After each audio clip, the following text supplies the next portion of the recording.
Good afternoon, guys. Welcome back again. Trying to be more consistent with these uploads. Fourth day in a row here. So if you missed any of the past few videos, go check them out. There's some new stuff on the channel. Today I want to talk about why some symptoms seem to linger longer than others. You know, sometimes we'll have these symptoms that come and go, but then we'll have this one symptom that's just so stubborn, right? And it could be any symptom, of course. Chest pain, a headache, it could be a twitch, it could be tension, it could be ear pressure, ringing, it could be globus hystericus, you name it. You can have these symptoms that'll stick around for months. You know, they become more chronic and it really messes with our acceptance. And I would go through these cycles over and over and over again, mainly because I didn't learn my lesson. I didn't get away from old behaviors and old responses when I would feel something new. It's so hard when you feel something new to remember how far you've come, all the cycles you've already been through, that I have an issue with catastrophizing, that I shouldn't Google, that I shouldn't push or poke or prod on something, because it's just going to direct fear and focus and energy to that area. And then your body, once again, just like it did with the other symptoms, can replicate it and it becomes a habit. And that's why some of these symptoms linger longer than others. That symptom meant more to you on a fear level. You put more focus into that symptom and that symptom works as far as like getting your attention. You know, your subconscious, believe it or not, it's not trying to torture you. Your body's not trying to torture you. It's trying to protect you. And if it feels like giving you chest pain will get you to safety, that's what it's doing. Ultimately, it's not, but that's what it's trying to do anyways. If it can give you a tension headache every day to get you to be concerned about danger, it's going to do that. If it can tighten up your muscles to get you to act, it's going to do it. You know, if it's going to give you that nervous energy so you can fight off a tiger, okay, it's going to do it. And then we make the mistake, we justify that symptom is needed because we pour more fear onto that symptom. And then it just becomes a habit. So now it's a habit for your body when you wake up in the morning to have a tension headache. It's a habit for your body to have tension in your chest, giving you chest pains every single day. It's a habit. So the frustrating part is you go to the doctor, you get checked out, right? First of all, this messes with your acceptance. It makes you keep going back for more because you're like, okay, you're telling me that my heart's fine, but every single day, even though I'm like trying to accept that, my chest still hurts whenever I open my eyes until I go to bed. You know, sometimes it hurts really bad. Like there's got to be something that you're missing. So we go back and forth. We do all this extra research. We join these groups and we go into the dark places on the Reddit and we keep searching and searching and searching. Meanwhile, that chest pain's just getting stronger. It's just growing to be more of a problem. And this goes for any symptom. I'm just using chest pain as an example. That's a pain that I had for about 2 years before I was able to let go of it.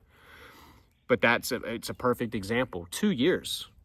I had chest pain pretty much every day. I might have gotten a day here and there as time went on. But for the most part, I would feel some pain in my chest, you know, multiple times a day, every day, pretty much for a couple years. And it's because I was doing all the wrong stuff. I justified that the symptom was needed. I poured gasoline on an anxiety fire by giving it fearful attention. I was always pushing, poking. That was almost bad. All right. I was always pushing, poking, all that. I was Googling, and then I was living like a heart patient. So no wonder my symptoms kept popping up, the same variety anyways. I was living like a heart patient. I was becoming more sedentary.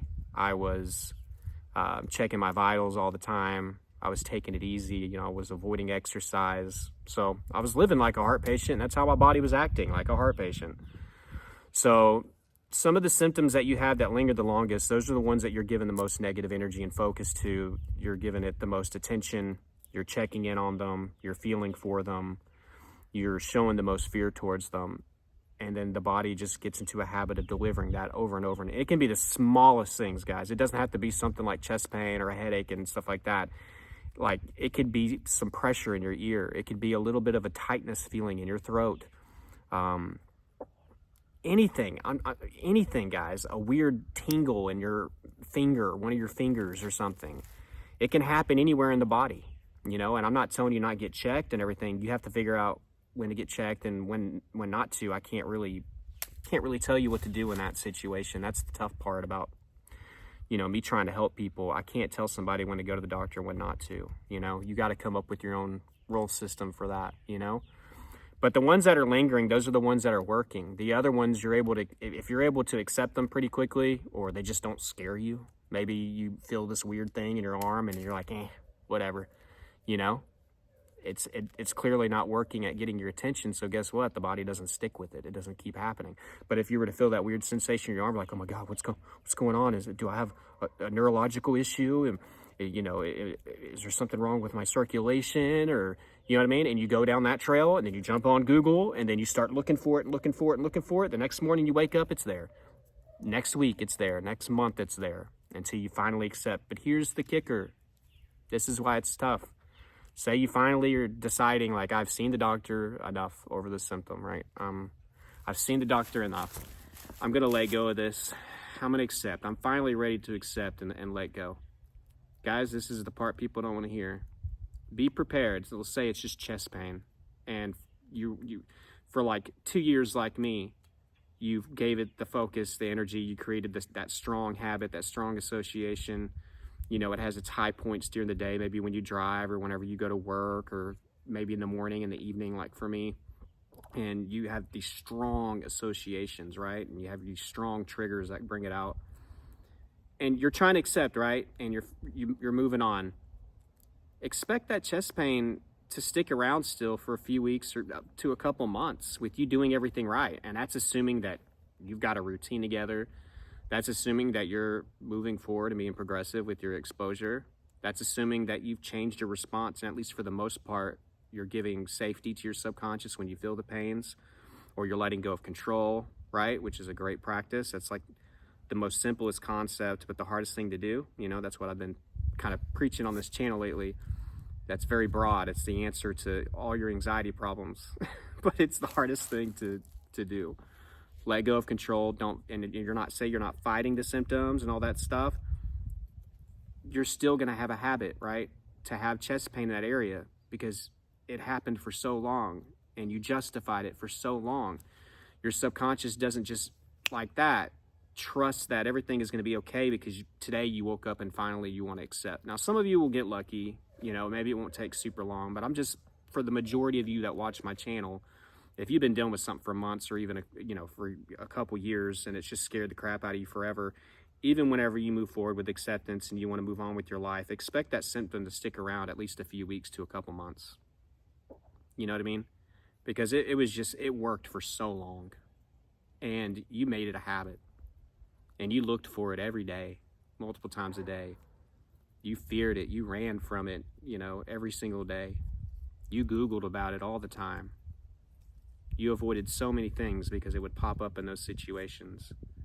You went to the doctor so many times. You acted like a patient of whatever cancer or disease that you were feeling for so long. You looked up treatments, prognosis for your age, surgeries, the natural ways to fix it, you name it. You've joined all these groups. You seek reassurance for it over and over again. So why would the first week of you moving on with your life, would the chest pain just go away, or the headache just go away, or the globus to just go away, whatever the symptom is? It takes time, and patience is, it's a virtue that us anxiety sufferers, we're not great with it. There's a lot of you that had patience issues before you even had anxiety. So, but that's why some symptoms linger and others we move on from. It just depends on how scared you are of it. And it depends on what you do the first few days. That's the first few days is super important whenever you feel something new. The unfortunate thing, really, guys, to be 100% honest, it could just take you getting just really freaked out about something one time to sign you up for a cycle that you're going to have to break down. You can do so much damage in a few days of responding in fear and assuming, because that's what we do. At least that's what I did. Whenever I would feel something new and if it scared me enough, I was like, oh my God, I'm going to die from this. Like, I'm already thinking of my funeral. I've already got it set in stone up here that tomorrow, whenever I wake up, let's go to that. Let's make my head hurt. Let's make my chest tighten up because I'm just painting that picture of me dying of a heart attack. I'm painting that picture of me dying from brain cancer or whatever it is that I'm fearing. And then my body is just acting it out, not literally acting it out. It's trying to replicate what I fear so I can get help for it or attention for it, if that makes sense. So, you know, these symptoms that linger, they are stubborn, and it can take time, even when you're doing everything right. That's the thing. Just because you went and got checked out doesn't mean your subconscious is like, okay, I'm not going to give you that symptom no more. Just because you wake up and you start your routine for the first time, it doesn't mean like you're not going to feel anything. Just because you finally want to start doing exposure. And that's another thing, guys. That's people think that they're not doing something right, first of all, when they're doing routines or getting into exposure, as they think it's just supposed to go so smoothly. Or they think that they go all the way back through and think that they're being misdiagnosed because I'm doing what I'm supposed to do. I've accepted, I'm doing a routine, I'm trying to work out, I'm trying to do exposure, but the symptom's still there. So we'll go all the way back to square one, right? Let's go see somebody new, let's go do this. And I'm not here to say that some people don't get misdiagnosed. I mentioned that in one of my last couple of videos. You know, it does technically happen. Is it likely? Really? I wouldn't say so, you know, but get a few opinions if you need them. And then, of course, then make that decision on whenever you're ready to let go. And I can't do that for you. That's the tough part. I do not want to be responsible for any of that. You know what I mean? You have to figure that part out. That's the hard part. When do I let go? When am I tired enough? When have I suffered enough? But if you've tried to move on, you've tried to accept, and you've tried to change your life, and you still dealt with a lingering symptom that took you longer to get over, or you're still dealing with it, and you're trying, patience and consistency. And ask yourself, am I really letting go of this symptom? Do I really accept? Do I really believe this is anxiety? Am I really doing everything that I could be doing for my mental health right now? Am I really doing exposure to help desensitize myself to these symptoms I'm afraid of? Did I really detoxify my environment? Am I really taking advice? Hold yourself accountable as well, okay? Likelihood for most of you watching, it's going to take a handful of things to get to your recovery goals. It was likely a handful of things that started it. A lot of us think it's just that one time we drank too much, or, you know, we smoked, or whatever it is, that the one time that we got in the car. And for most of us, this volcano magma reservoir has been building for quite some time, if not for years. So it's going to take more of an effort than just acceptance on its own, or just changing your diet, or taking a vitamin or a supplement that you hear that's good for anxiety. It's going to take a collection. You know, it's a lifestyle change. So if you're dealing with lingering symptoms, that's common, man. That's normal. Frustrating, for sure. And then as time goes on, guys, again, those first few days are super important. You got to handle that first day you feel something. You know, have some rules for yourself. Have some rules. The biggest ones is like, I'm not going to Google this. I don't need to know what this could be right now. Like if it's more painful, if it gets more serious, I'll have a doctor tell me. I'm not going to look up all the horror stories online and just already get this symptom set in stone. I'm not going to touch or feel or push in those areas. That's basically saying, can you please keep sending signals here? Please. I'm not going to do that. And I'm not going to give it a lot of fearful, this might be the hardest one, I'm not going to give it a lot of fearful energy and focus. I hope to see you guys tomorrow. I want to keep this going. I'd like to be a lot more consistent, you know. I'm thankful to be able to make videos again because I've been sick for a couple weeks.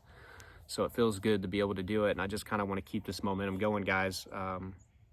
So come back to me, subscribe if you're new and you're just now seeing me or seeing a couple of my videos. I'm going to keep this thing going. So subscribe if you're new. And if you want a lot more help with your anxiety recovery, more detailed, a step-by-step kind of process, go to my course, ELITE ANXIETY BOOTCAMP. It's down below in the description and in the first pinned comment. It's helping so many people. It's changing people's lives. It's lifetime access. So once you pay, you get in. It's yours forever. It's yours forever. Tons of downloadables on there. You can go to my Instagram for reviews on the actual page. Coaching info is down below if you want that. My socials are down there, guys. I love you all. Like this if you got value. And until next time, keep fighting.